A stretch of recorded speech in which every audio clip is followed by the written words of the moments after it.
Olá, pessoal. Estamos aqui para mais um episódio do Empreende Makushi. Eu sou Marina Pascoaloto. E eu sou o Douglas Minotto. Hoje a gente trouxe dois convidados, né, de grande porte aqui. Um deles é o Kildo. Kildo é administrador, especialista em finanças, MBA pela FGV e gestão financeira.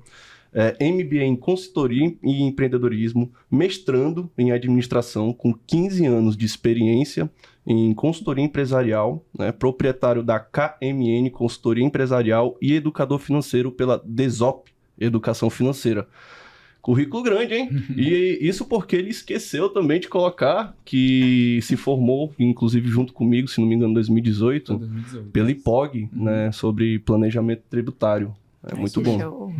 Estamos aqui também com... Eu vou ler porque é grande. Que isso? Paulo Benedetti, bacharel em administração, bacharel em relações internacionais, assessor de investimentos, sócio InvestSmart, um dos maiores escritórios de assessoria de investimentos credenciados da XP, com 18 bilhões sob custódia.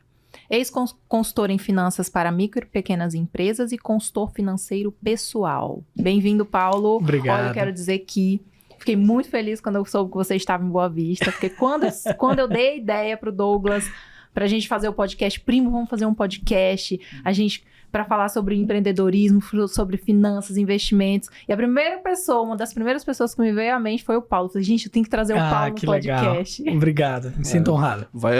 Eu acredito que esse episódio aqui vai ser excelente. Legal. E hoje a gente vai tratar sobre inteligência financeira para empreendedores. Né? E eu queria que vocês contassem aí, que eu começasse e falasse um pouquinho aí da sua trajetória para os nossos ouvintes. Eu comecei a trabalhar com finanças logo no início da minha carreira, porque me demandava um serviço para atender. Vai atender finanças. Eu não gostava muito de marketing, muito menos de recursos humanos. Então, sobrou finanças aí para eu atender.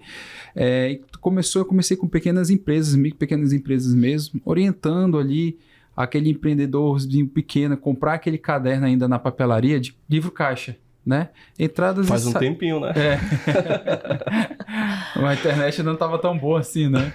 Mas, fora isso, de orientar mesmo. Eu cheguei a comprar aquele livrinho azul de entrada e saída e arrancar a folha para entregar para o empreendedor, que era para colocar como entrada e como saída, e eu passar uma semana depois lá e ele me dizer o quanto foi que ele ganhou, o quanto foi que ele teve de despesas ali da empresa dele. Mas comecei assim, e depois eu fui estudando um pouco mais, entendendo um pouco mais sobre finanças, voltado para as empresas, e aí eu vim percebendo que era um dos fatores que influenciavam a empresa continuar no mercado ou até mesmo sair de mercado. A tomada de decisão voltado para as finanças, a falta de controle, a falta de organização, o misturar da empresa com o pessoal, que para mim é o mais difícil até hoje, também para mim é difícil, mas isso eram fatores que influenciavam demais. Quando a gente via assim, a questão da saúde financeira da empresa, ou até mesmo do empresário que influenciava, eu fui criando essa vontade de aprender cada vez mais sobre finanças. Aí até que um dia, falando um pouco desse início, eu voltei em várias outras empresas e tinham fechado, tinham falido e tudo mais, né? Claro, por outros motivos, mas eu identifiquei também que era muito pela questão financeira. Às vezes de pagar uma despesa de aluguel, né? Pagar um funcionário, às vezes entrava na justiça e tudo mais, essas coisas, tinha esses fatores que influenciavam. Mas eu falei, poxa, eu vou tentar ajudar naquilo que eu tenho conhecimento, ou seja, na parte financeira, tentar resgatar a empresa, orientar a empresa, colocar uma planilhinha de fluxo de caixa, uma planilha de controle de estoque, uma planilha de entrada e saída, tentar ajudar da melhor maneira possível, arranjar algum sistema que possa atender de forma mais viável uma empresa. Então, foi buscando esse conhecimento relacionado à parte de finanças. Mas não foi fácil, até hoje não é fácil, mas eu criei muita experiência e uma coisa que isso aí é difícil de a gente conseguir e eu consegui, credibilidade. Em relação a, principalmente, eu chegar assim, ô Paulo, o Marino ou o Douglas, vamos abrir aqui as tuas finanças, aqui, vamos estudar um pouco mais e encontrar alguma solução, um caminho. Então, assim, eu conheci vários empresários e entrei em várias empresas que, cara, foi muito difícil para mim no começo ter não esse é qualquer acesso. Um que quer abrir seu caixa, né? Assim, boas empresas e grandes empresários, assim, não é fácil. Eu tinha que quebrar um gelo. Eu consegui quebrar esse gelo dizendo assim, não interessa quanto você vende, quanto você ganha. O que importa é que a gente vai analisar aqui sua empresa, a saúde financeira da sua empresa, a capacidade de pagamento, a capacidade de recebimento dela, e a gente vai propor melhorias para o seu negócio. Então, eu comecei a quebrar esse gelo, mas assim, no início, falando um pouco assim dessa minha trajetória na parte de finanças, foi um pouco difícil, não foi fácil, sempre foi difícil. Quando era marketing, bacana, vou fazer uma propaganda aqui, fazer uma mídia, né, alguma coisa, fazer uma ideia bacana. Recursos humanos, vamos pensar aqui num plano de cargo e salário, ou então um recrutamento e seleção, alguma coisa. Era beleza. Agora, quando eu chegava para falar sobre finanças, era sempre uma barreira, sempre uma barreira. Sempre foi difícil. Nunca foi fácil. Essa aqui é a verdade. Às vezes era mais fácil, também trabalhei com consultoria, era mais fácil o cliente abrir um crime que ele cometeu do que ele abrir o caixa dele e as finanças dele. É muito mais fácil, né? Por modo de falar. Então, assim, a gente vê hoje marido e mulher que não conversam sobre dinheiro. Então, é um tabu. Acredito eu que seja um tabu. Ainda continua sendo, sabe, Marina? Assim, em relação às finanças, porque hoje não, porque o mundo modernizou bastante. Do tempo que eu comecei em 2008 para 2023, já tem 15 anos aí, já faz um tempinho, mas hoje os sistemas, os próprios aplicativos de celular hoje facilita bastante, já te dá um gráfico bacana. Esse gráfico, como é que era feito antes? Era na mão. Tinha fazendo que tabular no Excel para depois jogar para ele poder fazer o gráficozinho. Isso, então, que nem todo mundo tinha computador, tinha Excel naquela época, né? Exatamente. Até para comparar um período com um outro período anterior, né? Era muito difícil isso. Hoje está muito mais fácil. Na palma da mão já resolve isso. Então facilitou bastante para um processo de tomar decisão, para conscientização, a importância. Às vezes o empresário quer um financiamento, às vezes ele quer um empréstimo mesmo, né? Para dar uma melhorada, alavancada na empresa, tomar uma decisão com base nas finanças, se ele pode investir ou não e tal. Então ficou muito mais fácil hoje. Ficou mais tranquilo do que era antes. Antes era uma quebra de barreira mesmo. Com certeza. O sistema de tecnologia veio para ajudar bastante. E há ainda empresários que têm ali no seu caderninho... que anotam no caderninho e escolhem anotar pelo caderninho, né? E a nossa missão aqui é mostrar para eles que tem que evoluir um pouco referente às suas finanças da empresa, né? Eu digo que nesse ponto aí, contanto que a pessoa tem pelo menos um controle mínimo, óbvio que não é o ideal você estar ali, né? Mas pensa assim, cara, como que as pessoas conseguiam administrar grandes organizações no século passado? Né? Nem tinha computador, contando que tenha o registro, né? Porque aquele monte de coisa ali, aquele monte de dados, ele não vai servir de nada se você não souber o que fazer com eles. Se você não conseguir ler eles, exato. Né? É a mesma coisa de um extrato, né? Antes do extrato, você tinha que ligar pro gerente do banco para tirar o teu extrato, para imprimir, para te levar pro contador e tudo mais, pagar, inclusive. Hoje não. Você rapidinho pelo aplicativo já envia, já manda pro contador, já faz isso, já né? Manda no e-mail. E assim, é um desafio. Sempre falar de finanças, por todo o meu pouco conhecimento, ainda há pouco tempo, mas é sempre um desafio falar na parte financeira. Como eu falei para vocês, o marketing, o recurso humano, gestão estratégica às vezes da empresa. Claro que gestão estratégica tem um pouco uns segredinhos assim para não abrir para o mercado como um todo, mas das finanças sempre foi um desafio. Eu lembro também que às vezes eu prestei muito tempo na presta de serviço ao Sebrae, né, de finanças, não tem muita demanda assim, mas hoje ainda tem. Quando falava assim, finanças, era 1, 2, 3 empresas. É marketing, é recursos humanos, é gestão, umas 10, 20 empresas. Então eram poucos que queriam também a consultoria financeira, né? Sendo que, na minha opinião, né, porque puxando a nossa área aqui, a minha do Paulo, e de vocês também, mais no sentido de que a demanda, a necessidade, é muito maior, Marina, em relação à parte financeira. Né? O cuidado que a gente anda numa linha tênue, assim, que qualquer errinho nas finanças, ou a gente está propício ao endividamento, ou, claro, um bom investimento para alavancar a empresa. Mas, assim, uma linha que você perdeu de vista, já foi. Claro.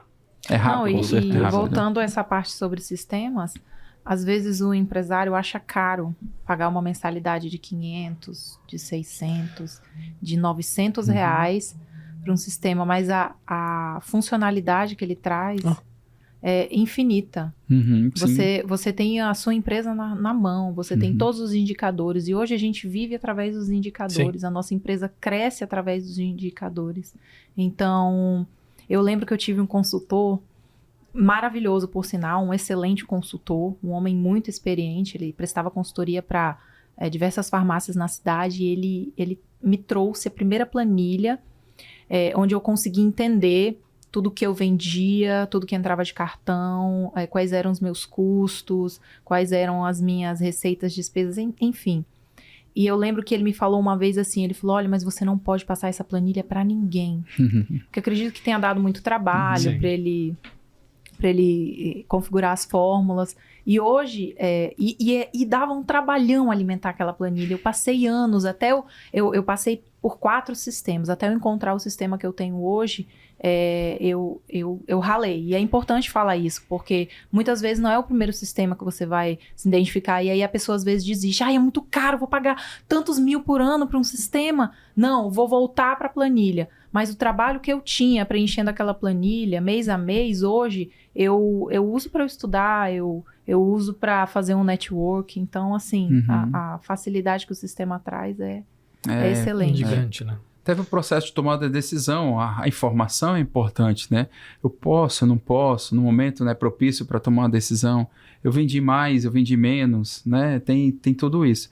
Eu conversando com as empresas hoje, com sistemas, até mesmo, gente, para ver como a facilidade aumentou naquela própria maquineta de cartão ali, quem utiliza a maquineta já dá para dar tem um relatório. Já tem um relatório que puxa, né? Já puxa isso aí. O que você vendeu mais, que nem a Marina falou agora, o que vendeu mais no débito, no crédito, o que foi parcelado, o que não foi, o que foi feito de antecipação, se faz ou não faz antecipação, fica muito mais fácil.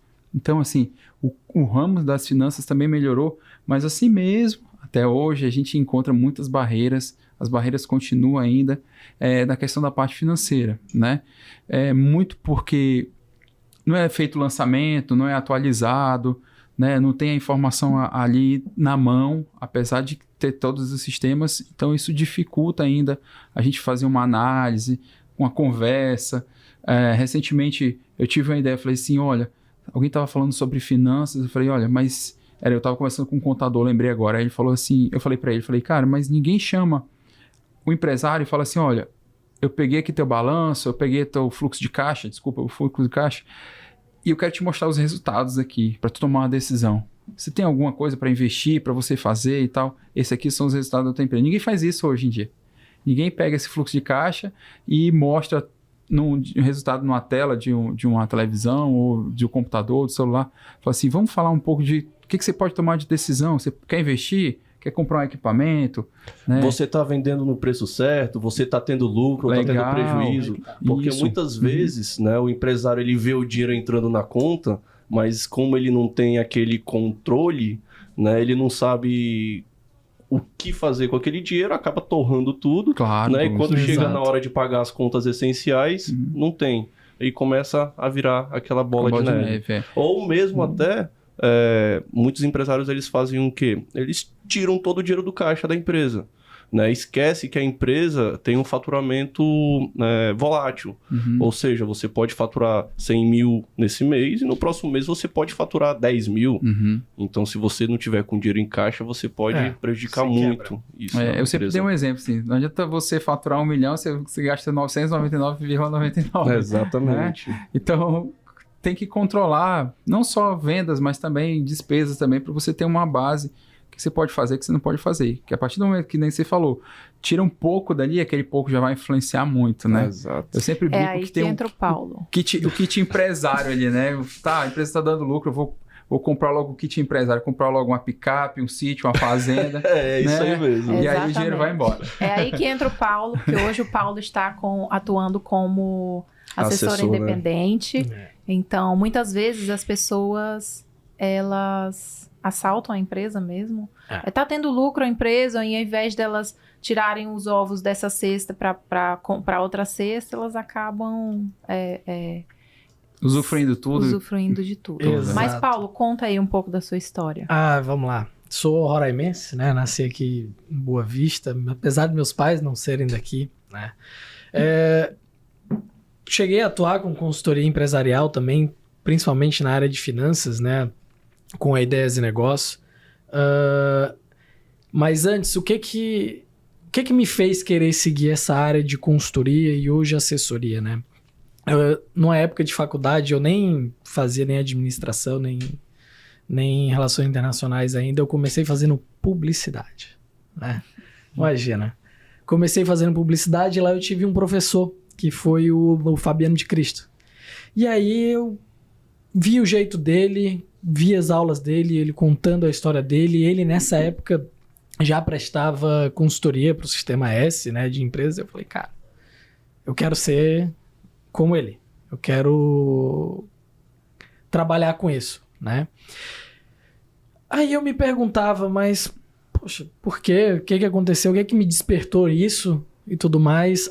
E só alguns anos depois, né, já cursando outros cursos, não terminei publicidade, tá? Fiz, sei lá, um semestre de publicidade. Foi ali que eu me encontrei, né? Porque eu descobri que minha missão era servir, né? Servir as pessoas, de alguma forma. Poxa, mas não servir como um médico, um enfermeiro, um fisioterapeuta, um advogado, um contador, né? Mas servir de uma maneira muito mais ampla, né? Que foi o que me fez trabalhar com consultoria. Então, comecei ali na Ideias e Negócios, junto com o Emerson, com a Iana, e eu digo que hoje todo o meu conhecimento, né, grande parte dele para esse start que eu tive, é graças a Ideias e Negócios, né? Eu aprendi muito, até que fui convidado para trabalhar ali com investimentos, né? Um ex-gestor de filial lá de São Paulo, da InvestSmart já. Um dia antes de eu viajar, não lembro o ano direito, mas foi ali antes da pandemia. E ele chegou para mim e falou, cara, eu vejo o trabalho que tu executa, já escutei, a gente já conversa há algum tempo. Por que você não vem trabalhar com investimentos aqui? Eu sei que você já trabalhou com gente endividada e tudo mais. E, poxa, vou pensar. Viajei um tempo, eu gostava muito do que eu fazia, né? Sempre gostei muito de trabalhar com isso, mas eu pensei, cara, sou novo ainda, será que eu vou ficar fazendo isso aqui o resto da minha vida? Não que seja ruim, né? E aí, pensando nisso, falei, olha, pode ser uma coisa boa, porque eu sempre gostei de finanças, sempre gostei de investimentos. E, querendo ou não, no início eu também comprava aquele sonho de Wall Street, poder e cobiça, Wall Street, o dinheiro nunca dorme, né? Só que, na realidade, é uma coisa bem diferente, né? E acabei aceitando, né? Foi onde eu comecei a trabalhar. Agora, deixei de trabalhar com pessoas deficitárias ou empresas, né? Com a consultoria em si de finanças, e passei a trabalhar o caixa das empresas e a vida financeira das empresas, das pessoas, né? É um grande propósito. Hoje eu sou muito realizado, né? Não atuo aqui em Roraima fisicamente sempre, mas sempre estou aqui. Hoje eu tenho a filial ali em Santa Catarina, né? Nós temos a InvestSmart em si, tem 4 filiais lá no estado. Hoje somos mais de 70 filiais ao redor do Brasil aí. Mais de 1.000 pessoas trabalhando, 18 bi sob custódia, e estamos crescendo, né? Agora mesmo, em início de setembro, a gente vai ter um encontro aí da XP mesmo, onde eles vão premiar o maior escritório. A gente está concorrendo bem ali para ver se fica em primeiro, segundo, terceiro lugar, né? Mas é um grande propósito meu de vida, né? Eu fui embora, mas eu sou muito grato ao estado de Roraima, à Boa Vista, e por isso eu tenho tanta ligação aqui, não só familiar, mas profissional também. Então, o que eu consegui ajudar, servir as pessoas daqui, as empresas daqui, eu farei, né? E é o que eu tenho feito. E é por isso que nem eu digo, muita gente pergunta, cara, por que meio do ano, fim do ano, você tá indo para Roraima, vai para Argentina, vai para os Estados Unidos, vai para o Nordeste? Não, é meu dever. Gasta né? o mesmo, né? O gasto é o mesmo. Mas eu gosto bastante. Óbvio que a gente tem família, tem amigos aqui. Mas para mim é muito prazeroso poder chegar aqui e sentar na frente com o cliente, conhecer a vida dele cada vez mais a fundo, a empresa dele, né? Então, um pouquinho do que me fez estar aqui até hoje, né?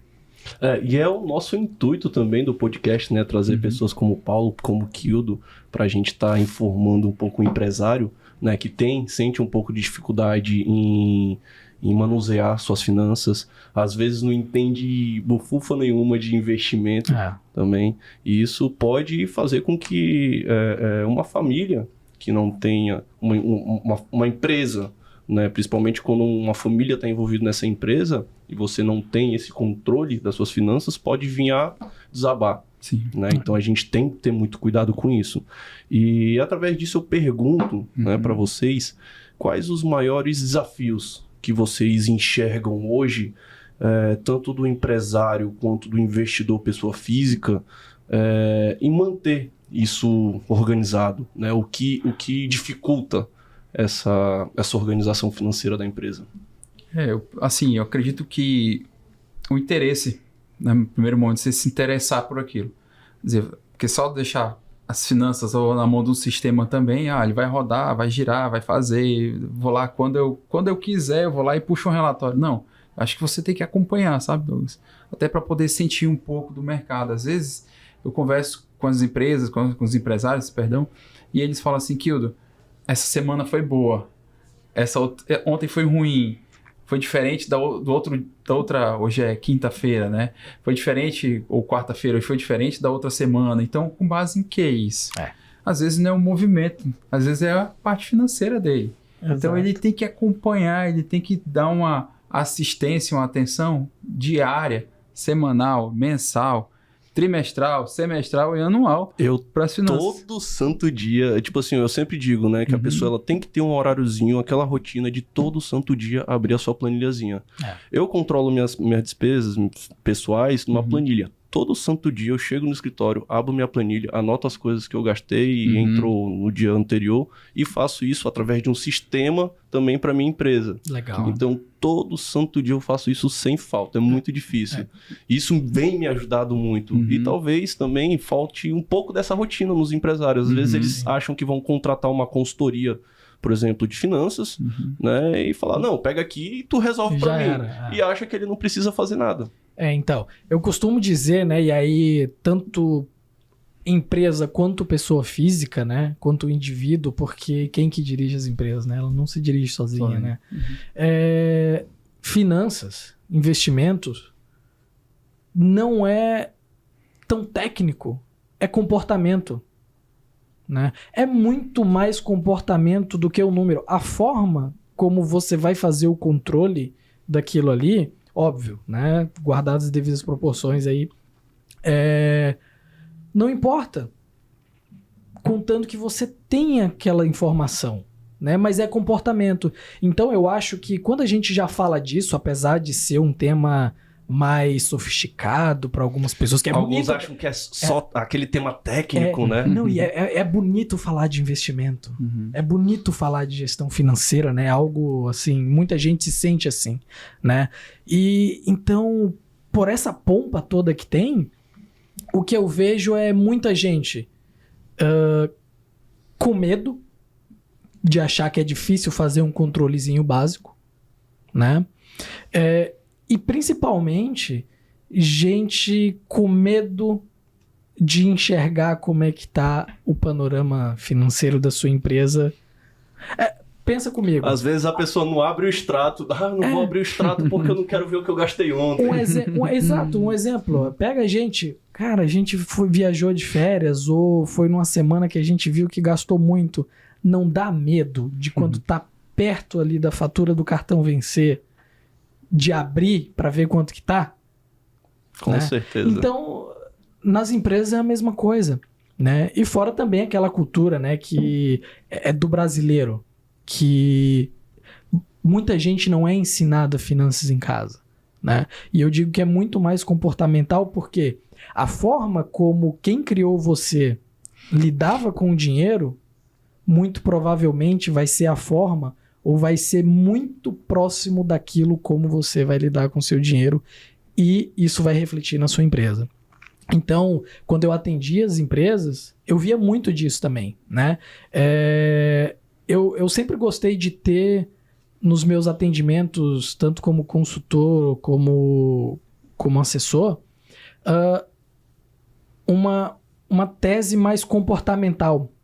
Eu buscava tentar entender antes o porquê essa pessoa não fazia isso ou ela fazia isso de determinado jeito. Porque eu sabendo disso, eu conseguiria encontrar a melhor forma de tentar ajudar ela. O que muitas vezes também não dava certo, né? Ô, Kildo, quantas vezes eu acho que Você deve ter prestado consultoria para alguma empresa aí. E aí, no período da consultoria, ela trabalhou, mas no final... Abandonou. E aí? Às vezes não é só chegar pro cliente e falar assim, ó, cara, tu tem que separar tuas finanças pessoais da empresa. Assim, ponto final. Não, tu tem que entender a realidade da pessoa também, né? Uhum. A mesma coisa que eu dei um exemplo ali, quando eu comecei a visitar as empresas, depois eu voltei lá, tinham fechado. Era muito o que o Paulo falou, era o comportamento da pessoa. Falava de finanças, não, meu filho, não vou controlar isso não e tal. Sempre fiz assim. Sempre fiz assim. E deu certo. Você tem caderno? Não tem nenhum caderno. Não, obrigado, deixou isso aqui. Eu nem preenchi, nem fiz, nem nada. E aí eu pensei assim, poxa, não vou conseguir salvar todo mundo, né? Nem vou conseguir ajudar todos. É processo natural, uma empresa fechar, outra abre e assim vai. Aí meio que foi me acalmando um pouquinho em relação a isso. Mas era muita questão de comportamento também, né? A pessoa não controlar, não querer saber. Não, quanto é que você deve lá no banco, lá, sua empresa? Não vou lá não, porque, sei lá, como se fosse uma prisão. Não vou lá pro banco, senão o banco vai me deixar preso lá, vai tirar minha roupa aqui e vou ficar com minha roupa penhorada. Então, basicamente isso, Marina, teve sempre essa dificuldade. Mas em relação à questão de esse comportamento era da empresa também influencia muito do gestor, né? O gestor ele tem que ser muito consciente, principalmente numa tomada de decisão, pegar um indicador financeiro ali, pegar uma análise do que foi, o que ele fez de faturamento no mês anterior, o que foi que não vendeu, o que vendeu mais, o que vendeu menos, e tomar uma decisão. É importante, isso não é só vender também, mas também tem que administrar essas finanças, mas muito voltado a comportamento mesmo, porque não tinha esse acompanhamento, não tem essa curiosidade. Não, finanças, não vou mexer não. Não, e muitas vezes a pessoa, às vezes tem um consultor que ele chega e fala, você precisa fazer isso, você precisa organizar. A pessoa tem a consciência que ela precisa organizar e o que falta é a ação. Exato. O que falta é ela implementar. Eu tive um mentor maravilhoso, que ele acompanhou a empresa durante 12 meses. Nós tínhamos reuniões a cada 45 dias e ele me passava o plano de ação. Ele falou, Marina, não interessa eu estar repassando o meu conhecimento se você não vai implementar o que eu estou te ensinando. Você precisa agir. Que muitas vezes as pessoas sabem que elas estão erradas, sabem Exato. que elas precisam mudar, mas falta a iniciativa, falta a ação. E aí é isso, a questão muito do gestor, como um tomador de decisão para a empresa, principalmente relacionado a finanças, é importantíssimo, né? Às vezes eu costumo dizer, assim, quando eu falo assim sobre educação financeira, que as finanças é a única coisa que a gente não tem como a gente evitar, porque se a gente nasce, já gera uma despesa ali, né? Verdade. Vai comprar uma roupinha, comprar o leite, tudo é relacionado a dinheiro. Voltando um pouco aí, focando um pouco no lado pessoal também, das finanças pessoais. Até o final da tua vida, você vai falecer, vai ter que pagar lá o enterro, vai ter Até que... pra Eu morrer. costumo Você dizer pode que a não única pagar. certeza da tua vida é que tu vai morrer um dia e que tu vai pagar tributo. Exatamente. E aí Então, que- assim, é muito relacionado a isso. Então, aí, você tem que fazer um acompanhamento. Eu já vi vários e vários casos onde as pessoas buscaram financiamento sem um planejamento financeiro. E aí, infelizmente, o que sobrava era para pagar o financiamento e a empresa não tinha como mais Exato. investir. Puxando esse gatilho aí do acompanhamento, né, a gente sabe que uma decisão que você vai tomar para sua empresa, ela tem certa relevância, né? Quais são as decisões que vocês, assim, podem trazer aqui para a gente, que o empresário pode tomar referente a tanto investimento quanto às finanças da empresa? Porque, vamos supor, a gente teve a pandemia agora, né? Muitas empresas fecharam por N motivos, mas a gente sabe também que muitas fecharam porque não tinham uma reserva de capital, não tinha nenhum dinheiro guardado, então parou de vender, fechou as portas. Eu costumo dizer que as empresas, né, as pessoas, os empresários, os gestores, eles precisam ter, primeiramente de tudo, o entendimento de risco, né? De risco sistêmico, risco não sistêmico, né? A pandemia, quando veio, ela foi um risco que atingiu todo mundo, não importa se você... Que ninguém esperava. Que ninguém esperava, né? Então, muita gente vai naquele... Vai a Deus dará, que eu gosto de chamar, né? Trabalha com o que tem ali, faz o que quer, mas não se preocupa. Muita gente deixa o risco embora, né? Então fala assim, nossa, eu não gosto de tomar risco aqui na minha empresa, eu não sei se eu compro isso aqui, se eu invisto na educação. da minha equipe, mas o cara não toma cuidado, o empresário não toma cuidado com o caixa dele, com a saúde financeira da empresa dele, ele não tá correndo risco, ele tá correndo um perigo que é muito pior, né? Eu costumo dizer que tomar risco é bom, né? Eu acho que quem não toma risco vai sempre ficar na mesmice. Agora, você correr perigo é ser muito negligente com você, com a sua empresa e principalmente com a sua família. Porque é dali que sai o sustento. Quanta gente não se endivida, a empresa tá ali no 0 a 0, mas acontece alguma coisa? Quantas famílias não ficam endividadas por 1, 2 gerações por conta de uma desorganização nesse sentido, né? Uhum. Sim. Um exemplo disso foi o vendaval de setembro passado. Então, muitas vezes você não tem um seguro. Gente, um seguro é barato. Uhum. Um seguro é barato perto do prejuízo que todos nós tivemos com aquele vendaval. Sim. No caso, a gente teve um prejuízo bem grande, voou tampa de caixa d'água, a gente teve que substituir as 2 caixas d'água. Nós tivemos problemas elétricos, os 2 portões empenaram. Uhum. Então, foi um prejuízo enorme e o seguro pagou tudo. Uhum. Às vezes você vai remediar algo que pode acontecer, né, Marina? Mas dentro das finanças, assim, a gente sempre tem que ter um cuidado. Qualquer vacilo, qualquer desvio que você faça vai influenciar, vai impactar. Às vezes você está tirando dinheiro que era para o investimento da mercadoria que vende, né? Às vezes também você compra mercadoria que não vende. Então tudo está relacionado a isso, a parte das finanças. Não é fácil. Para falar a verdade, não é fácil. A ajuda da contabilidade é importante. Ter todas as informações financeiras sempre atualizadas, enviadas para o contador, né? Ressaltando o quanto é importante da parte contábil também, nesse sentido. Você ter esses dados atualizados, conferir teu extrato, conferir teu relatório de vendas, ter essa análise financeira, tomar uma decisão, verificar se está tudo bem com a empresa, se aqueles indicadores que você pagava de despesa de funcionário do ano passado para esse ano aumentou, diminuiu, o que você vai tomar de decisão é importante para uma tomada de decisão para a empresa. Né? A parte das finanças, a gente não consegue colocar assim, isso daqui vai funcionar para todo mundo. Uhum. Infelizmente não dá para fazer não isso. Não tem receita de bolo. Tem empresa, tipo assim, a gente olha as coisas muito através de métricas, né? Sim. Principalmente pelo lado das finanças. Uhum. E tem empresa que a gente olha certas métricas, tem empresa que não tem necessidade, a gente olha de outras formas. Métrica, para quem não está escutando a gente, são os KPIs que chamam também, né? Tem todo o nome bonitinho e tudo mais, mas é basicamente teu lucro, margem de contribuição, ponto de equilíbrio, estoque. Então, tudo isso são métricas para definir, né? Para você conseguir entender como está indo o resultado da tua empresa. Douglas, e aí nesse ponto eu costumo dizer que o trabalho do contador ele é muito importante, tá? Eu, quando vou atender uma PJ, né, primeira coisa, numa reunião, numa conversa que eu vou fazer com o cliente, isso pra gente falar de investimento, né? Todo mundo acha que a gente só faz investimento, né? Mas a gente faz diversos tipos de coisas que o cliente não sabe, né? Mas o que atrai ele é a palavra investimento.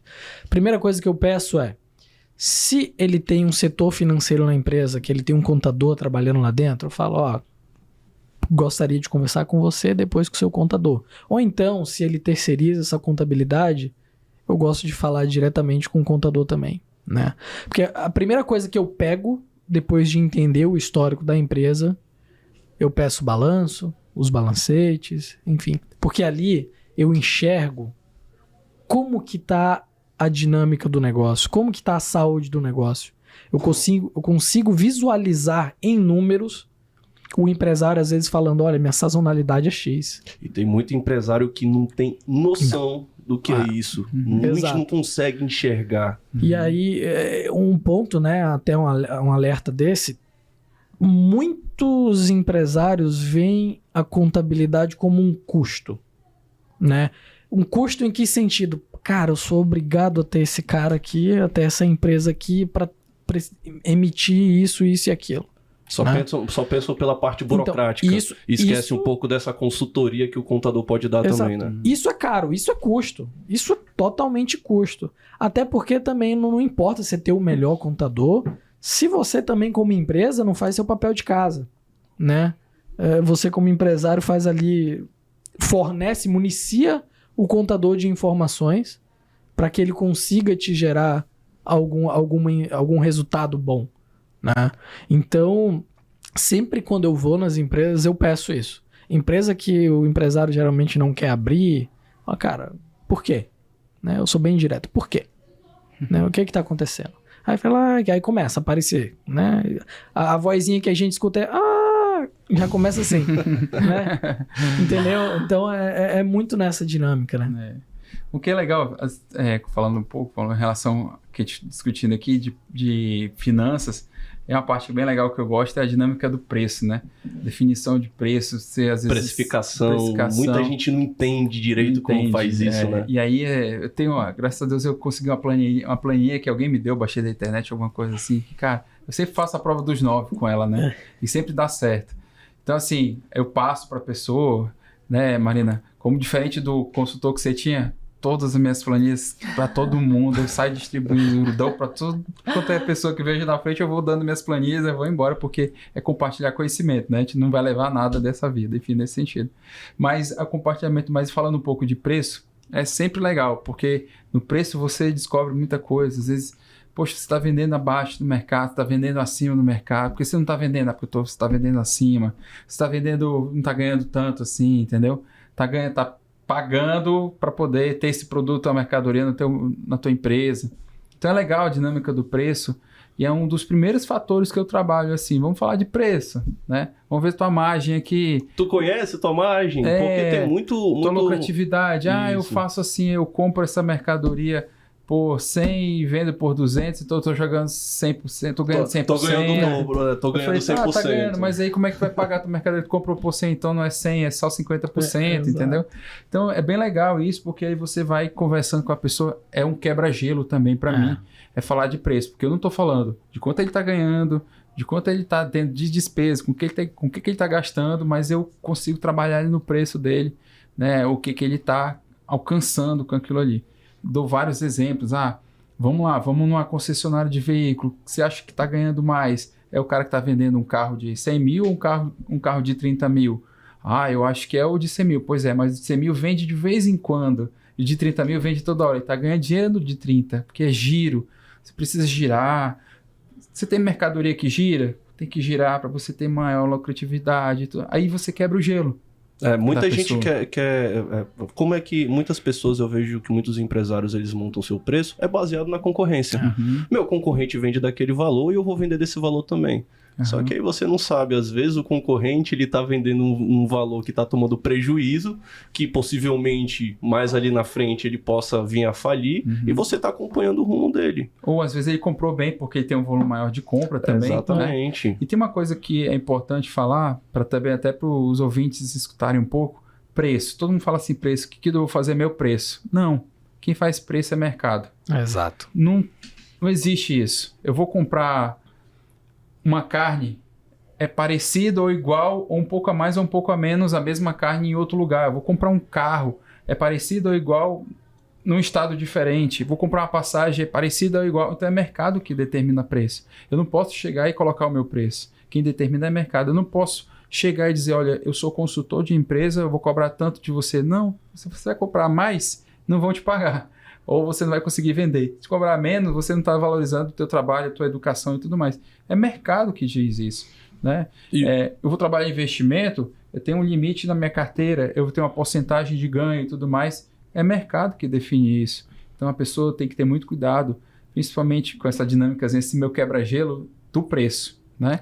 E nessa questão que você falou, tem mercados que variam muito, né? Supermercado, por exemplo, os preços entre um produto e outro variam bastante, né? Pegar o arroz de um supermercado para outro supermercado varia bastante. Só que tem certas situações, por exemplo, com um carro, que aquele preço já é um preço mais tabelado e tudo mais. E aí que o empresário ele tem que ver, beleza, eu não consigo mais aumentar o meu preço, então vamos para a parte de custos, né? O que eu posso reduzir de custo aqui para aumentar minha lucratividade? E isso é muito importante, você só consegue fazer isso se você tiver as finanças ali bem organizadas.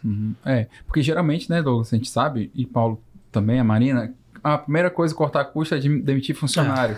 Mas peraí, se eu sou dono de uma concessionária, se eu sou vendedor de terreno, sou vendedor de loja de roupa. Se você presta um serviço, Presta um você serviço. precisa das pessoas. Exatamente. Quanto mais eu vender, quanto mais pessoas tiverem para vender, mais eu vou ganhar. Então, como é que é demitir funcionário? Exato. Né? Eu tenho 10 funcionários na minha empresa, tô vendendo lá da comissão, tô pagando comissão. Se eu demitir metade, eu vou ficar só com a metade de vendas, porque não vai ter gente para vender. E uma coisa que eu vejo muito, e não só aqui, tá? Em vários lugares aí pelo Brasil, que é muitas vezes a pessoa se preocupa sempre com o custo, só que às vezes ela já tá espremida de custo e fala, meu Deus, eu não sei o que eu faço. Mas que muita gente negligencia e muito empresário não gosta de fazer, né? Que é vender, né? Se você tá em situação X, sua equipe já reduziu o que dava para reduzir, cortou o que cortou, vai ter que vender o quê? Vai ter que vender as cadeiras, vai colocar todo mundo para sentar em tijolo, né? Não, você tem que começar a pensar em estratégias para vender mais, né? E aí é uma coisa que eu vejo que muita gente negligencia, né? Tem gente que monta uma empresa e abre as portas, estamos abertos, espera que os clientes venham para lá. É bacana, Paulo, tu falar nessa parte. Eu gosto de fazer uma segregação do custo. Eu sempre coloco o custo estratégico e o custo não estratégico. Mas o que é isso? Bom, o custo estratégico é aquele custo que ele vai trazer um aumento de vendas na sua empresa, por exemplo, marketing, né, vai alavancar o seu negócio. Esse daí é um custo estratégico, quando você investe em inovação, né? O custo não estratégico, ele está mais ali na tua parte operacional. Não estou dizendo que não é necessário. O custo não estratégico, ele é muito... É óbvio que ele é necessário para a tua empresa poder operacionalizar. Né? Mas ele não é o responsável para o aumento do teu faturamento, para o crescimento e alavancagem da tua empresa. Né? Então eu gosto de sempre colocar dessa parte que eu acho que fica mais fácil de entender. E muitas empresas, quando você vai pegar as grandes empresas aí globais e tudo mais, elas são grandes por quê? Porque ela tem uma base de custo estratégico um pouco mais elevada do que até mesmo os seus custos não estratégicos, os operacionais. Né? Tem essa estimativa, né?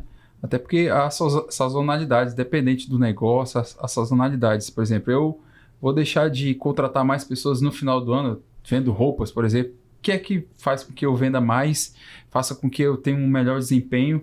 Né? Não vou economizar, vou ter que ter esse custo estratégico de ter mais pessoas no final do ano dentro da minha empresa, dentro da minha loja, seja de material de construção, roupas e acessórios. É o período ou então a sazonalidade de datas também. Né? Eu tenho um restaurante, eu sei que dia dos namorados dá gente pra caramba, então eu vou ter que contratar pessoas, eu vou ter que aumentar minhas despesas ali com mão de obra e tudo mais para poder atender aquela quantidade e eu faturar mais. É aí que o Paulo até falou que é importante também.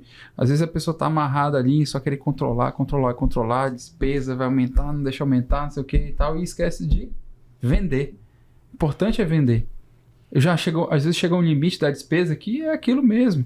Né? Não tem mais o que reduzir. Gente, é só prestar atenção, né? Porque, vamos lá, desculpa o termo aqui, mas brasileiro tem uma cultura de ser muito paga-pau de gringo, né? Desculpa o termo, mas né? Nunca nosso, nada é bom. E é uma coisa que eu vejo isso até hoje aqui em Roraima, né? Nada que a gente produz aqui, ou que a gente faz aqui é bom. Sempre tem um melhor no vizinho ali do outro lado, né? E o cidadão não presta atenção nisso. É só olhar as grandes empresas aí. Gente, por que elas são grandes a esse ponto? É porque elas só controlaram o custo delas? É porque elas só treinaram gente? Não. É porque elas vendem muito bem. Elas souberam se vender muito bem. Steve Jobs, cara, era um baita de um programador. Né? Era, né? Mas mais que isso, ele sabia vender muito bem. Pega qualquer apresentação dele da Apple das antigas, ele sempre soube vender muito bem. Jeff Bezos, Amazon, sempre vendeu muito bem. É só olhar essas grandes empresas que a gente fica, oh meu Deus, minha empresa nunca pode ser nunca vai ser desse tamanho. Mas claro, pode ser, né? O céu é o limite. E não mais, né? Mas sempre foram ótimos vendedores. É o que eu digo. Em qualquer profissão que você tiver na vida, né? Como empresa, como autônomo, se você souber vender, você cresce. Você cresce. Né? Então, eu digo até no meu setor, né? No meu segmento aqui, a gente como assessor, a gente fica na ponta comercial, né? A gente fica entre todo o financeiro e o economês, que fica para trás, aquele monte de analista, etc., e o cliente. A gente é a linha de frente. Né? Então, a gente tem um pouco de venda também. Eu tenho um pouco de venda aqui também. Eu não tenho só meu conhecimento técnico. Você tem que se vender, você tem que se portar bem, como você estava dizendo. Pô, eu tenho que me vestir bacana para o cliente entender que eu sou uma pessoa responsável, se mostrar dessa forma, né? Exato. E aí é uma coisa que eu vejo que muita gente ainda não faz aqui. Ou faz o feijão com arroz, que é... vou pagar, sei lá, R$800, R$600 para uma pessoa fazer umas artes para mim para eu colocar no Instagram da minha empresa... Ou fazer alguma chamada de alguma coisa. Não, cara, você tem que fazer, você tem que vender. Né? Você tem que saber cativar o teu cliente. Empresas existem para resolver algum problema. Né? Resolver dores. Às vezes você tem que resolver uma dor que o cliente nem sabe que ele tem. Então, a gente precisa resolver um problema. Muitas vezes a gente tem duas coisas que fazem a mesma coisa, né? Duas empresas que fazem a mesma coisa, mas uma resolve de um jeito que é para um perfil de cliente e outra resolve de outro para outro perfil de cliente. Concordo plenamente. E só assim cresce. Desculpa, mas é o que eu vejo. E essas empresas, às vezes, elas se veem como concorrentes, sendo que elas não estão ligadas ao mesmo público-alvo, e poderiam ser parceiras, se ajudar. Entendeu? É uma necessidade que eu vejo muito grande às vezes na contabilidade, porque a contabilidade ela trabalha com vários segmentos. Não tem como você entender de vários segmentos: indústria, serviço, comércio, construção civil. Pô, eu entendo de construção civil, mas chegou um cliente para mim de indústria, eu vou passar para aquele outro contador que entende de indústria. Entendeu? Pode acontecer muito isso. Agora, pegando o gancho aí do Paulo, a gente falou um pouco aqui sobre vender, sobre custos. O ouvinte aí, provavelmente, ele vai chegar em casa, vai mudar a maneira dele de se comportar perante as finanças. Aí ele vai começar a ter lucro. Ele, tô começando a ter resultado. Mas e agora? Tô começando a ter lucro. E aí, Paulo, o que esse empresário, né, e Kildo também, ele pode fazer com essa sopra de caixa? O que vocês, assim, indicariam, né, de investimento ou até mesmo de estoque ou... Estratégias para o crescimento da empresa. Vamos lá. O que eu costumo dizer, né, quando a gente trabalha com as PJs no âmbito das empresas, né? Primeiro, você conseguiu separar minimamente ali o princípio da entidade, né, o que é seu e o que é da empresa, né? Eu parto do pressuposto de que o maior patrimônio da empresa sempre vai ser ela mesma, né? O maior investimento da empresa sempre vai ser nela mesma. Em que sentido? Aumentar o poder de venda, criar novas filiais, expandir, enfim, sempre vai ser nela, né? Só que quando a gente faz esse tipo de coisa, muita gente esquece um conceito na cabeça, que é o conceito de liquidez, né? E pensa muito no risco, no perigo, enfim. É o conceito de liquidez, né?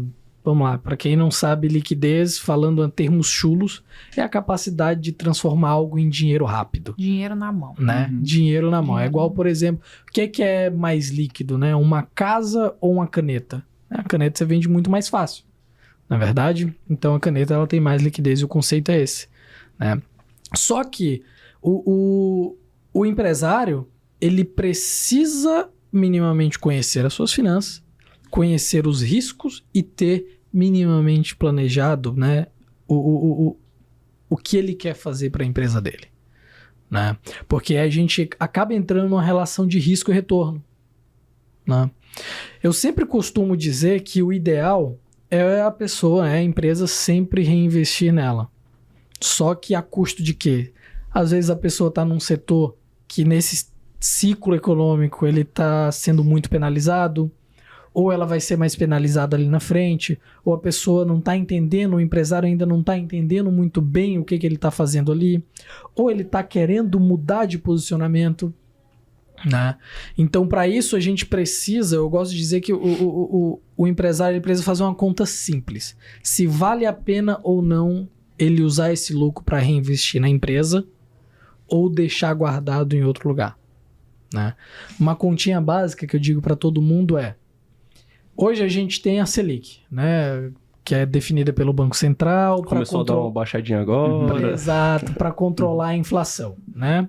A Selic, ela é muito próxima ao CDI, né? Que o CDI é o Certificado de Depósito Interbancário, em que os bancos, é a taxa que os bancos cobram para negociar entre si.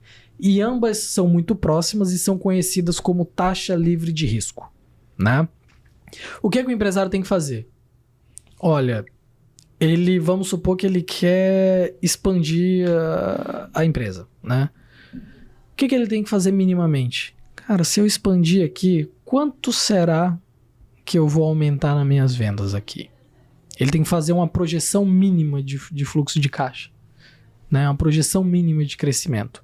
E aí o que ele vai fazer? Vai pegar essa taxa no ano que ela tá, como agora está em 13,25 e a expectativa é que baixe até 12 em dezembro, né, até o fim do ano, e ver o quanto que a empresa dele tem potencial de crescimento em relação a esse número. Fala, ó, cara, eu acho que eu, com algum esforço, consigo fazer com que a empresa cresça 15%, ou, cara, eu acho que eu tenho que trabalhar muito aqui para a empresa crescer 15% e tem risco de não crescer. E aí o que ele deve fazer? Ele vai imobilizar todo aquele patrimônio? Se a gente tem uma taxa livre de risco pagando 13,25, aí é onde a gente trabalha no caixa da empresa, né? É onde a gente começa, busca entender os planos do empresário, busca entender a dinâmica da empresa, né? Eu tenho uma empresa ali que semanalmente eles precisam fazer retiradas, porque gira muita coisa. Então, a primeira coisa que o empresário tem que fazer é analisar esses riscos. Poxa, se eu tenho essa taxa livre de risco aqui e tenho essa oportunidade de fazer o negócio crescer, quanto tempo eu vou ter meu investimento retornado aqui? Minha TIR, né? E o interessante é que quando a Selic estava a 6% em 2018, era muito fácil tomar essa decisão. Uhum. Não, eu vou investir na minha empresa porque o retorno é muito maior. Sim. E quando o governo lançou o Pronamp em 2020 para ajudar as empresas... Amado e odiado Pronamp. Uma cláusula do contrato do Pronamp era que era proibido você utilizar esse dinheiro para investir em renda fixa, porque só o investimento ali num CDB, ele já batia a taxa de juros do Pronamp. Então, eu acho que vai muito do coração da pessoa, de você, se você realmente acredita no seu negócio, e não, eu vou continuar, eu vou perseverar aqui no meu negócio, e absolutamente tudo que a empresa der de lucro, eu vou permanecer investindo, porque no futuro, o meu retorno, o meu retorno é 30%, 40%. E analisar o mercado, né? Eu gosto de dizer que às vezes tem tanto empresário que tá trabalhando tanto, mas tanto, que ele esquece de ganhar dinheiro. É isso, né? aí. Então ele fica tanto ali com a barriga no balcão que ele esquece de ver o cenário lá fora. E na verdade não são empresários, eles são apenas empreendedores. São Porque funcionários da sua própria empresa. O empreendedor, ele tá ali de sol a sol suando e ele precisa estudar para uma hora ele virar a chave na cabeça dele. Não, agora eu sou um empresário. Eu vou estar à frente da minha empresa, eu vou ser o capitão da minha empresa e eu vou ter pessoas para ajudar esse negócio a alavancar, ajudar esse negócio a crescer. Então, esses dias até o meu irmãozinho de 13 anos me perguntou a diferença. Eu tô tentando passar o máximo que eu sei para que ele tenha um mínimo de educação financeira e consiga entender que No momento, ele é o meu sucessor, ele é o nosso legal. sucessor. Eu não tenho filhos ainda. Uhum. E se eu conseguir passar para ele tudo que eu venho aprendendo, já tá tudo ok. E aí até uma coisa que eu acho que o Kildo ele pode falar melhor, às vezes o empresário ele tá com muito caixa parado, o que também é ruim, ter muito dinheiro e não ter perspectiva. Muitas vezes a gente precisa de ajuda de alguém de fora para nos ajudar a tomar um direcionamento, né? Isso é muito verdade. Eu fico pensando quantas vezes você já não deve ter ido numa empresa que o cidadão tava pensando em fazer uma coisa, só que ele tava olhando só ele, o segmento dele e ponto, né? Deixou de prestar atenção no exterior, né? Até que o Douglas, na pergunta, é importante porque, assim, eu tenho caixa, tenho lucratividade, tenho lucro, o que eu faço desse dinheiro? É também, às vezes, analisar o cenário, né? Porque você está tirando um dinheiro que, teoricamente, está ali guardado, claro, não está rendendo, mas tem a possibilidade de investimento, mas às vezes você vai expandir. Aí eu vou crescer, vou ser maior ainda, só que tem que lembrar que com esse crescimento vem mais despesas, né? Mais cuidados, mais... Tem o risco. O risco também, né? Às vezes eu tenho o meu mercadinho aqui, tá legal, tá, né? Como a gente fala no popular, tá bombando mesmo. Eu vou aumentar ele, mas eu tenho que lembrar, são novas contratações, novos investimentos, eu tenho que comprar mais e tudo mais. E aí teu dinheiro pode ir embora sem você ver num primeiro momento. Claro que vai para o risco de investir, vai para o investimento, mas às vezes são segmentos e segmentos diferenciados que estão escassos, né? Eu tenho uma loja aqui de churrasquinho. E aí eu já tô com a minha 10ª loja de churrasquinho. E aí eu vou para a 11ª, 12ª. Não, o mercado já não absorve mais. Você já tem que diversificar. Apesar de você ter lucro em todas as 10, você tem 11, 12, aquilo ali já não comporta mais. Às vezes você vai tirar de uma loja para colocar em outra, né? Então tem que ter esse discernimento, esse conhecimento também de que eu vou ter que buscar alternativas, né? E principalmente com a ajuda do consultor, né? Porque você tem que fazer uma análise do mercado, tem que fazer uma análise do segmento, você tem que ver a viabilidade de, por exemplo, você tomar um financiamento, ver se isso não vai roubar muito do teu caixa também, se você tem a capacidade. Perspectiva de mercado também, a gente falar uma realidade nossa aqui, né? E conhecimento de todos. Eu vou trabalhar aqui com motores de polpa, não vou falar qual segmento, mas vou trabalhar com motores de polpa, né? Em embarcações. Tá, e aí, economicamente, o governo toma uma decisão e aquele investimento que você fez, aquele dinheiro que você tinha, aquela reserva que você tinha, a lucratividade que você estava tendo, não vai ter mais. E aí é onde a gente entra num ponto importante que é a diversificação, né? É aquele conceito que a gente sempre escuta, que é, cara, você nunca ter todos os ovos numa cestinha só. Quer dizer que se você colocar os seus 5 ovos que você tem ali numa cesta, ela vai quebrar? Não. Mas se aparece uma pandemia, né?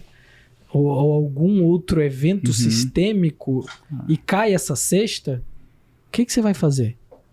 Você não vai comer à noite, né? Então, quando a gente fala de diversificação, serve para empresas também, não é para gente como finanças pessoais. Mas sim, é para as empresas. E aí eu digo... Nesse ponto, às vezes uma empresa tem participação em outro tipo de negócio, em outros estados, em outros países e até mesmo os próprios investimentos financeiros, né? Porque no momento que o negócio vai ficar ruim ali, que vai ter que ficar 6 meses de porta fechada, 3 meses de porta fechada, você vai ficar dependendo 100% de auxílio do governo.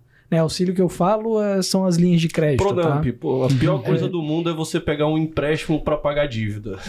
Então, exatamente. Que foi o que muito empresário, inclusive, a gente fez na época. Porque não tinha opção, né?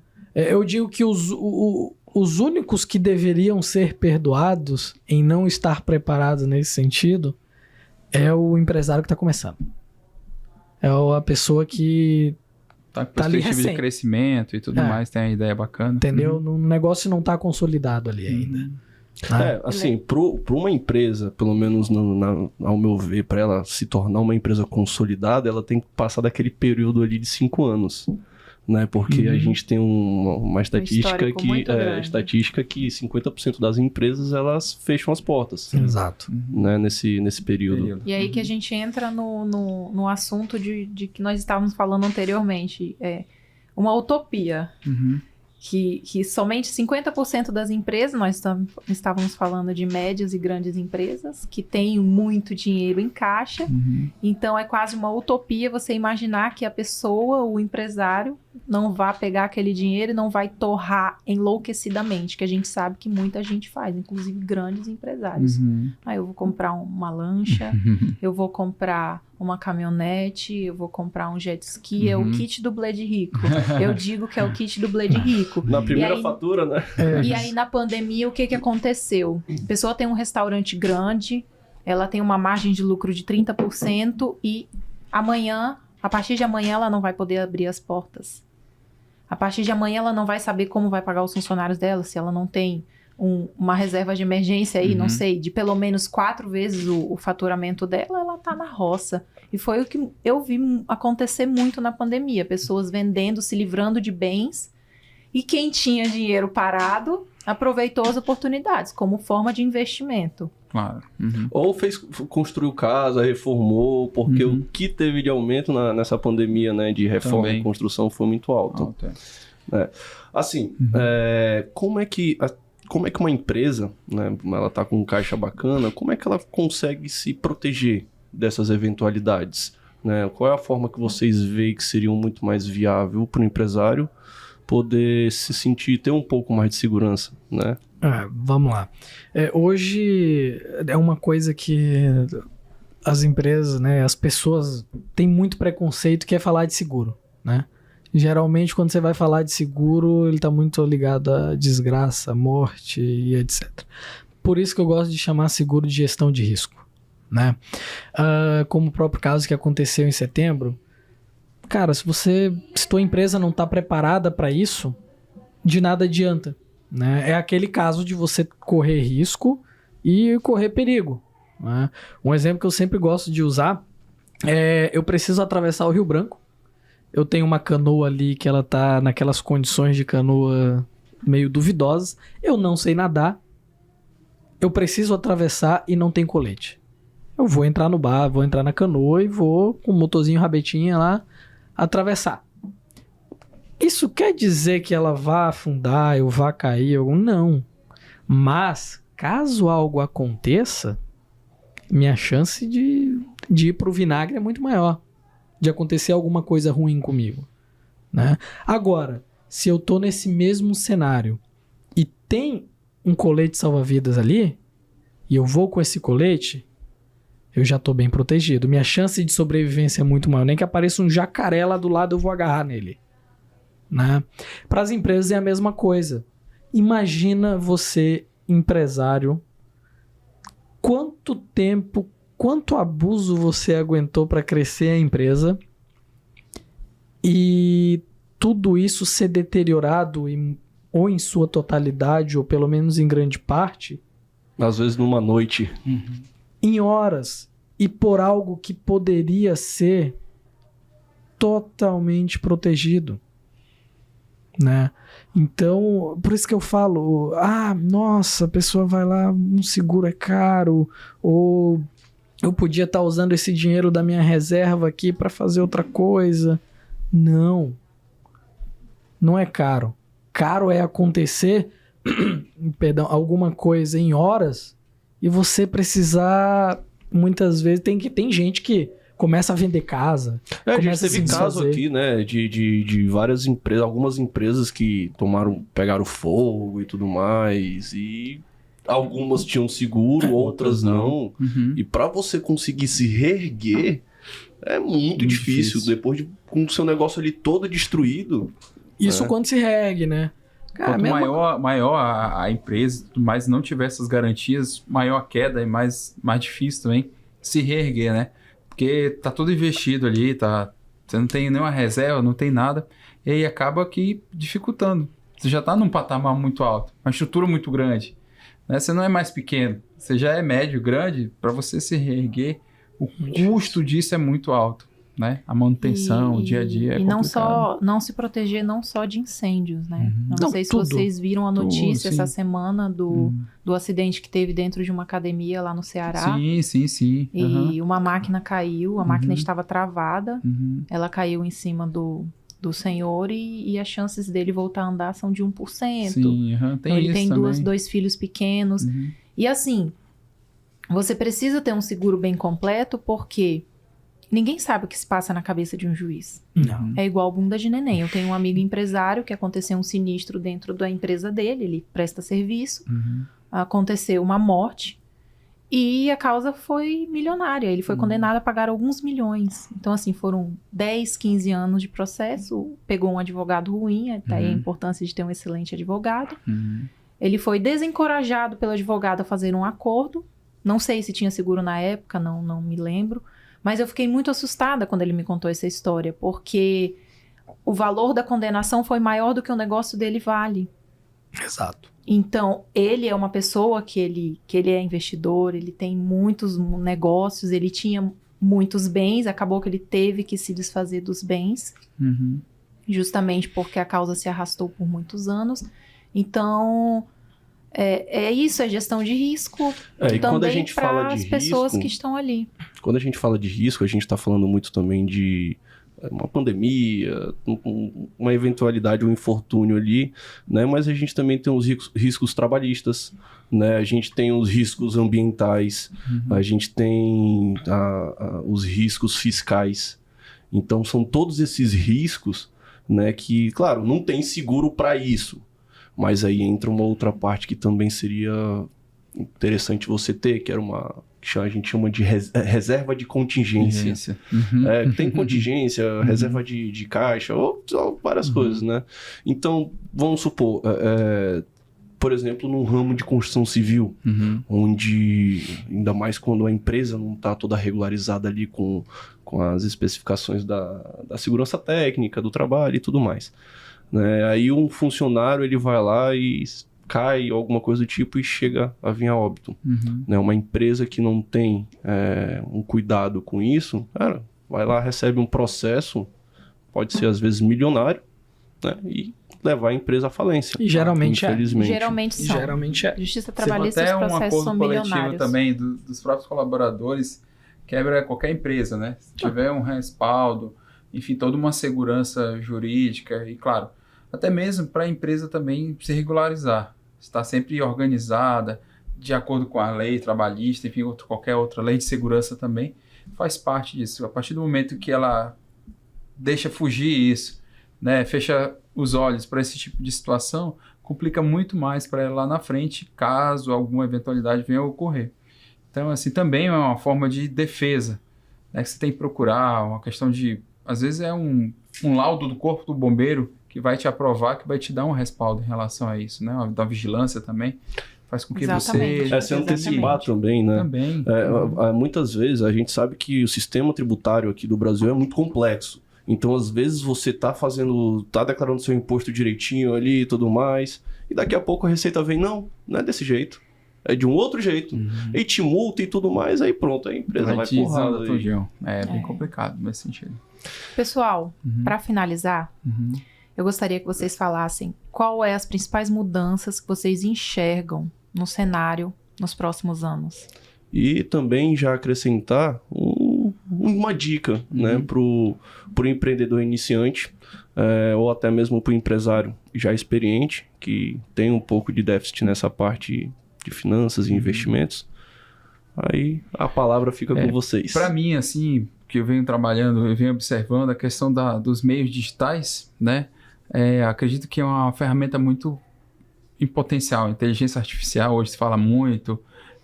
Os chatbots hoje, os chats que você busca qualquer informação, já te dá uma resposta ali.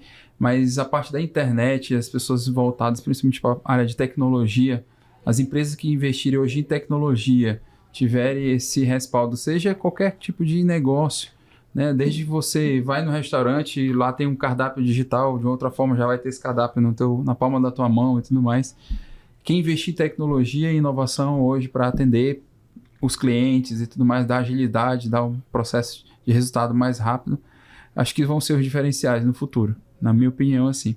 E em relação à questão de uma dica, né, é que precisa estar se atualizando sempre. Não tem jeito. Ficar para trás. O empresário ele tem que estudar, né? Como médico estuda, como contador, advogado e... Cada ano é um ano diferente, né? Às vezes é uma legislação, às vezes é uma tecnologia nova, às vezes é uma adaptação também, às vezes é uma forma de financiamento, alguma coisa nesse sentido voltada também às finanças.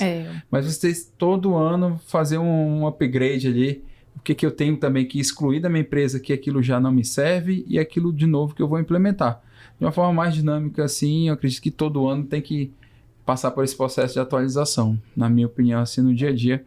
Hoje a gente não faz mais planejamento de 2 anos, 3 anos, 5 anos, 10 anos, 15 anos, 20 anos. A gente faz um planejamento de ano para ano. E aí vamos se adaptando, né? Tudo muda muito rápido hoje. A tecnologia, ela já alcança algumas empresas, outras estão muito atrás, vão ficar para trás ainda. Quem não se adaptar, né? O caderninho faz tempo que já não é usado. E sim já um aplicativo que tem um controle financeiro ali, que te dá uma resposta, onde a pessoa está vendendo lá no teu caixa, você já está com a informação do que ela está vendendo, o que tem no teu estoque, o que não tem, o que vende mais, o que vende menos. A curva ABC já aparece lá nos gráficos já tudinho.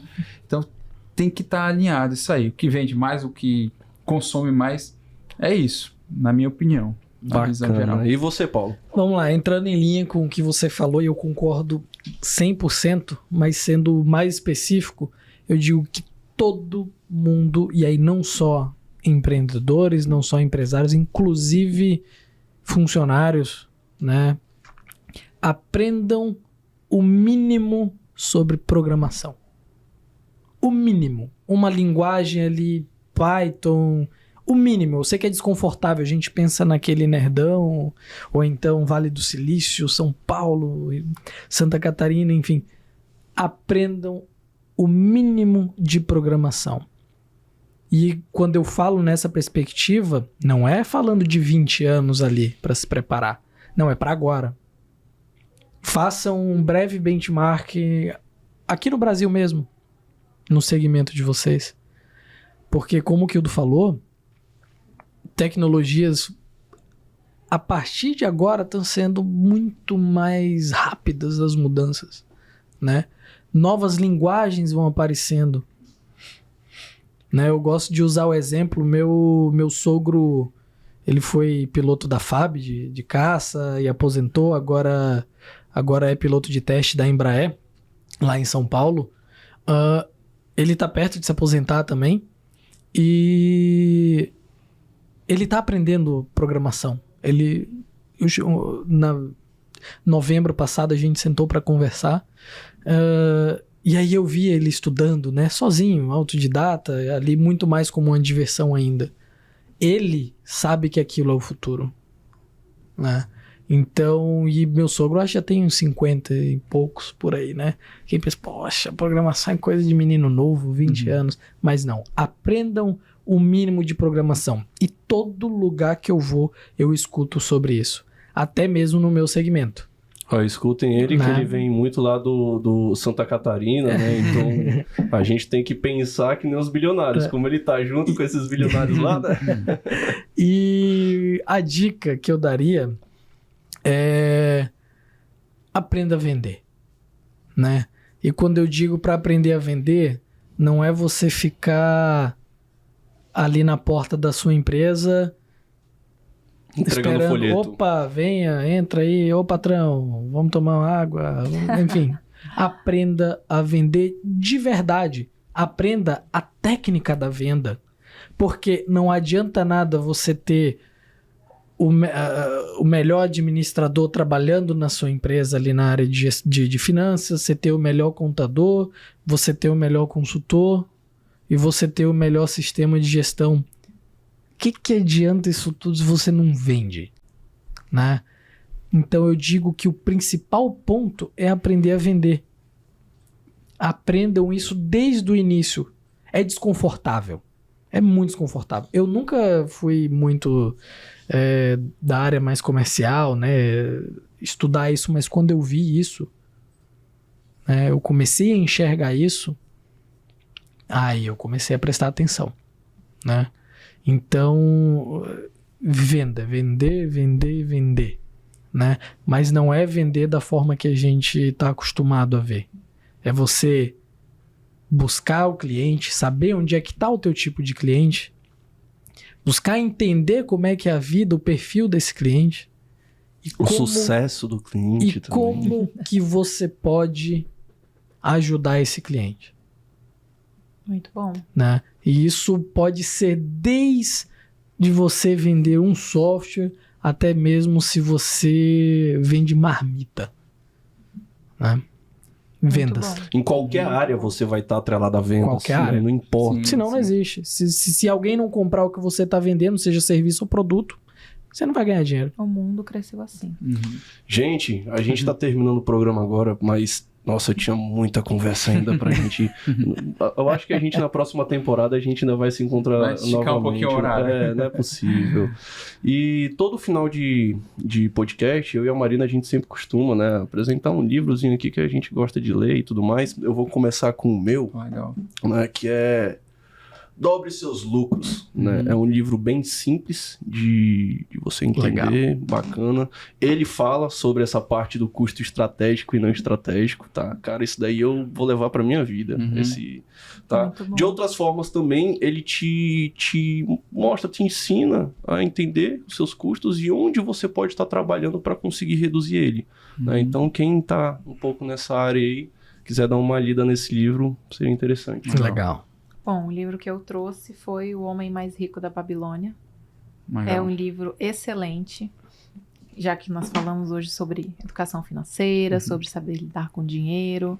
Quem tá lendo agora é meu irmãozinho. Legal. Então, são várias histórias, é um livro bem fácil, uma leitura muito fácil, gente. Então, você aprende o básico ali de como que você tem que começar a tratar o seu dinheiro, como que você tem que se planejar para não virar empreendedor e assaltar o caixa da sua empresa. Exato. Aí a gente vai deixar agora aí, Paulo, Kildo, vocês quiserem, né, falar um pouco também da empresa de vocês, Instagram, onde é que vocês podem ser encontrados, tá? Fica à vontade. Vai lá, Paulo. Beleza. Posso Venda. só dar uma dica de livro também, aproveitando Pode, de vocês? pode, né? claro. Geralmente eu vejo que a gente vem muito com algumas coisas mais técnicas, assim, né? De finanças e etc. Mas tem um livro que eu acho ele genial, né? Eu falei todo mundo para aprender a vender, né? E eu trabalho com finanças.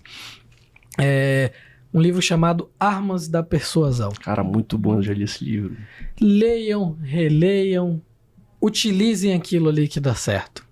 Muito bom. Né? Ali você aprende em como entender o cliente, como chegar nesse cliente e o que eu mais gosto também, né? Você aprende a não ser enrolado. Muito bom. Né? Ele te mostra quem tá te enrolando, né? Como que eles estão fazendo e como você sai disso, né? Então, muito legal o livro. Falando só um pouquinho aqui da empresa, tá? A empresa é carioca, no Rio de Janeiro. Foi fundada em 2013. Hoje, esse ano, nós fizemos 10 anos de empresa, né? A InvestSmart, ela é credenciada XP Investimentos, que hoje é a maior corretora de valores da América Latina, né? A XP em si tem 1 trilhão sob custódia, né? Então, o nosso papel como InvestSmart é cuidar da vida financeira do cliente de uma maneira 360, onde o cliente está no centro de tudo, seja ele pessoa física, seja ele pessoa jurídica, né? Então nós temos todos os tipos de soluções para o cliente e somente as que fazem sentido para ele, né? Então a gente conta com uma equipe muito forte, muito grande, muito possivelmente, né? Não gosto de cantar vitória aqui, mas nós vamos ser eleitos aí talvez o maior escritório credenciado a XP Investimentos, tá? Oficialmente não posso falar isso, mas talvez, né? Ainda vai ter, a gente vai saber agora em setembro, né? Mas por que eu tô falando isso, né? Eu acho que até lá não saiu ainda. Eu acho que é em setembro que vai sair nossa gravação. Aí dá tempo aí. Porque imagina você tem uma empresa de 10 anos, né? Somente 10 anos de vida, a gente ter 12 bilhões sob custódia, assessorando, 70 filiais, mais de 1.000 pessoas. isso mostra que a gente realmente cuida do cliente, né? Eu costumo dizer que eu atendo hoje clientes que já estão trabalhando a sucessão para os filhos, para os netos, né? Então eu sou muito realizado com isso, né? Eu gosto muito disso e é algo que a população, querendo ou não, ela é muito carente a isso ainda, né? Beleza. Bom, eu tô atuando na consultoria empresarial, a gente trabalha diversas áreas, tanto a parte de finanças, estratégia, marketing digital. A KMN Consultoria hoje está funcionando, tem um próprio escritório. A gente tem uma equipe, não é uma equipe grande, mas é uma equipe que atende as empresas da melhor maneira possível. Volta e meia tem demanda, a gente trabalha com recrutamento e seleção também. E assim, para aquele empreendedor que quer uma ajuda, quer uma orientação, a gente ajuda, faz um plano de negócio, enfim, várias opções que ele queira para trabalhar no mercado de Roraima. Nunca é fácil, é um desafio, mas a gente tem um conhecimento que pode ajudar. Às vezes é uma troca de ideia, troca de informação, conheço pessoas que conhecem outras pessoas que podem Muito ajudar. bom. E facilita também. E está sempre de portas abertas. Quem quiser seguir lá, KMN Consultoria Empresarial, manda um direct lá, manda um oi. A gente dá um retorno. Porra, acabei de Quando for postar lá no YouTube, Instagram, a gente vai marcar você legal. direitinho. Só para todo falar, mundo. o da empresa em si é InvestSmart XP, né? Mas o meu é benedetepaulo.xp, tá? XP não é de XP Investimentos, tá? É de experiência, tá bom? Legal. Pô, gente, brigadão aí pela participação, viu? Eu que E agradeço. até a próxima, né? Até a próxima, Espero se que der. tenha a próxima aí, essa conversa que foi extremamente valorosa pra gente e provavelmente também pros ouvintes. Obrigado pelo convite aí de vocês, tá? Uma honra para mim estar aqui e principalmente poder contribuir, né? Pelo menos um pouquinho com a população, né? Com todo o estado, né? E também, principalmente, ter o Kildo aqui. Já nos encontramos algumas vezes. Inclusive, o Kildo, ele foi meu facilitador no Empretec. É Foi verdade. o meu também. Lá, acho que foi em 2014 Pô, você me que eu chamando de fiz. velho, assim, já fala, não. O meu foi em Mas- 2013. Inclusive, essa semana fez 10 anos. Eu fiz 10 anos de Empretec. Legal, Marina, legal. E Isso aí, mesmo. pelo menos, entreguei a idade, mas pelo menos eu pareço mais velho que você, né? Você parece mais novo que eu, né? Gente, muito obrigada. Valeu. Foi maravilhoso o nosso podcast e espero tê-los novamente aqui na próxima temporada. Maior prazer. Valeu, pessoal. Até Valeu. mais, gente.